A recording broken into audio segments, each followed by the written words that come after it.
ini itu uptrend, lepas tu saya masuk lagi apa DCL saya masuk lagi macam-macam. Tetapi saya semua bonus saya sikit-sikit je. RM20, RM30, RM4, RM8. Jadi orang bagi saya masuk. Gano, ujung sana buat gano. Orang bagi saya masuk. Semua saya masuk. Pasal apa? Saya pun suka nak berkawan. Dan datanglah selepasnya yang sudah-sudah tu I Intelligence. Jadi mungkin tuan-tuan perempuan ni nak tahu kenapa saya masuk libatkan diri dalam I Intelligence. Yang pertama saya berkenan dengan nama I Intelligence. Nampak tak? That is untuk gelap kita punya. Yang kedua, yang saya tertarik ialah kerana company ni saya nampak dia fair. Dia ada satu kewujudan di dalam dia punya marketing plan tu. Dia adalah adil. Mungkin kerana yang berbahagia Ustaz Amri kita, iaitu CEO yang datang jauh. Jangan kalau tengok dekat sini orang-orang tim dia tu datang daripada Kuala tadi, Cik Sama, Cik Nazri, Cik Najib, Cik Alias dan Puan Rosita. Cik Azran tak datang pakar dia Sarawak. Jadi dia orang datang all the way daripada Kuala Lumpur satu malam je, besok nak balik. Saya pula seronok ni, rumah ni saya kira macam pleasant lah. Oh, so I Intelligence punya aktiviti. Jadi saya duduk dekat Sepang Takir. Dekat bandar sana saya ada satu buah rumah, saya bagi sewa. Jadi saya punya motif untuk saya masuk ni ialah kerana saya nak build up ekonomi orang Melayu nombor satu sekali. Jadi first step yang saya buat, saya sponsor 3 orang yang tak ada kerja. Saya sponsor 3 orang yang tak ada kerja. Dan mungkin saya akan sponsor lagi. Sebab apa? Sebab saya nak orang Melayu mesti kena meningkat maju. Saya pergi satu kursus yang dianjurkan oleh Jabatan Perisikan Negara di Damar Laut. Nama kursus tu dia panggil Emotional Intelligence.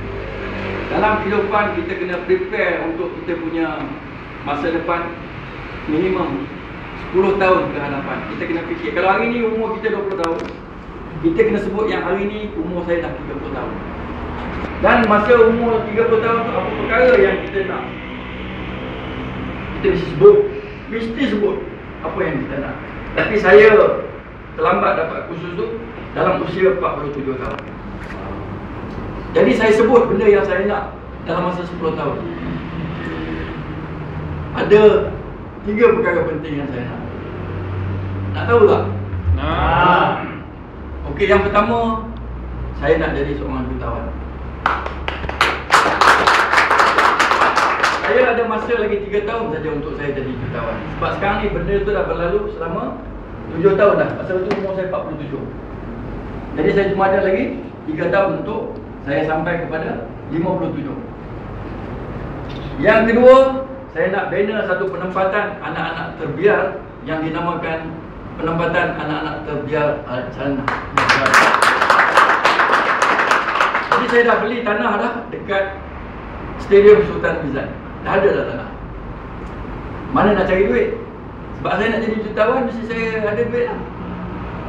Yang ketiga tu, cita-cita yang ketiga, saya tak boleh cakap secara terbuka.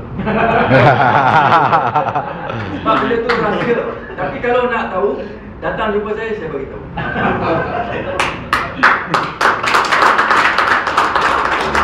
Jadi saya nak adik-adik guna tempat ni dengan penuh selesa, dengan happy sebab bila datang sini nanti ada orang akan serve air, ada orang serve kuih. Jadi guna tempat ni. Jadi at least jadi you all punya center untuk nak bertukar-tukar pendapat dan sebagainya. Untung untuk kita melibatkan diri dalam perkara-perkara macam ni, kita akan berjumpa dengan berbagai-bagai orang yang mempunyai berbagai-bagai pejawatan dan berbagai-bagai pengalaman. Saya duduk satu meja dengan beberapa orang pensyarah universiti, USTM, UiTM dan sebagainya, pergi jamuan berbuka puasa dengan komander-komander tentera, dengan Yang Berhormat Datuk SUK duduk. Jadi benda ni saya nampak senang sebab setiap perjalanan kita adalah wang. Kenapa saya cakap macam tu? Bila saya berjalan tadi, saya keluar daripada rumah, pertama sekali saya beli surat khabar. Saya pun bagi kad saya, yang saya ni ada buat benda ni, pejabat dia dekat sini, dan jangan ragu-ragu datang. Saya kempen dia, satu malam saya dapat RM1,000. Bila dia kata saya dapat RM1,000 dalam satu malam, keinginan dia ada. Saya tanya dia, nak berapa satu hari? Dia pun fikir-fikir, RM50 cukup lah. Saya kata yang tu yang paling senang sekali. Jadi tinggalkan kad. Kemudian saya pergi airport. Saya sambut kawanku berangkat balik hari ni. Saya jumpa 2-3 orang dekat situ, datuk-datuk lah, ada pekerja, ada driver, ada yang tukang pasang kapet kuning lah, apa semua. Semua saya cakap bagi kad. Kad dia saya menyamar. Saya tak tahu nama sebab saya kerajaan. Mana? Jadi saya menyamar pakai guna ni yang jaga rumah ni, Syekh Osman. Saya Syekh Osman punya nama. Tapi saya tulis pen, nama saya Colonel Rosli. Saya tulis nombor telefon saya. Jadi kalau orang tak dapat kontak saya, dia akan kontak Syekh Osman. Jadi Syekh Osman kalau pandai, jadi dia punya damai. Wow. Dan bila saya balik, saya jumpa orang ni, saya cakap. Saya pergi dekat kamp tentera tadi, saya cakap. Saya bagi kad. Senang aja. Dan macam kita pasang pukat dekat laut, besok pagi kita pergilah tengok. InsyaAllah akan ada ikan. Jadi dia orang pasti akan call. Tadi saya pergi, orang Terengganu kata cocok. Cocok. Yang beri faham tak? Cocok. Ya, cocok ni kita ambil kita punya kad. Saya bagi kad saya ambil tadi.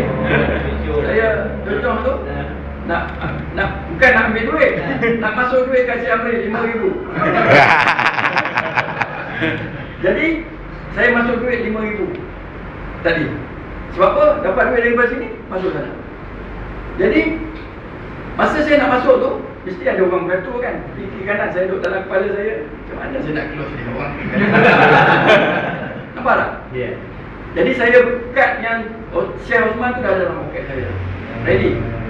Ready. Kamu boleh pakai alamat rumah ni, kamu boleh buat kad RM20 100. Okey? Mesti kena ready tu. Macam kita nak ngorat. Jangan nak tulis satu pen kertas. Jadi dah ready dah. Sap aja. Jadi dekat bank saja saya close 3 orang.